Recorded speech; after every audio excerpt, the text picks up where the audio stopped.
President Moon Jae-in has wrapped up his busy schedule in Singapore. He is now in Papua New Guinea, the host nation of this year's APEC Summit. Shin Se-min outlines what's ahead for the South Korean leader.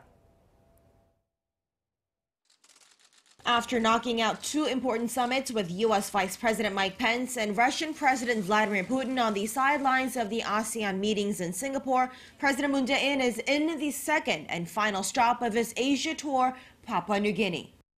At the Asia-Pacific Summit, held in one of the poorest APEC member nations, President Moon will press other APEC leaders to embrace inclusive economic policies.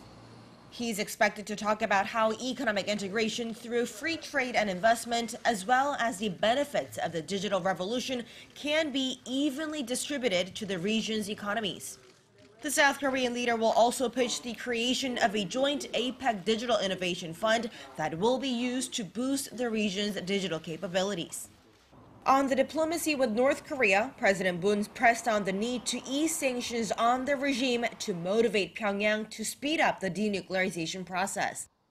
From his conversation with U.S. Vice President Mike Pence, President Moon said relations between the Koreas and between North Korea and the U.S. should move forward in tandem. President Moon will also discuss issues of common interest with Chinese President Xi Jinping when they meet in Papua New Guinea, with a strong focus on North Korea and Seoul-Beijing economic relations.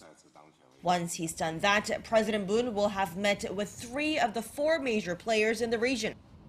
The only leader he isn't due to meet this week is Japanese Prime Minister Shinzo Abe.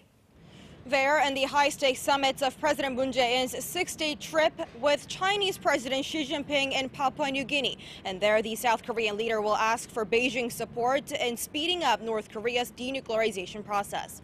Shin Se-min, Arirang News, Singapore.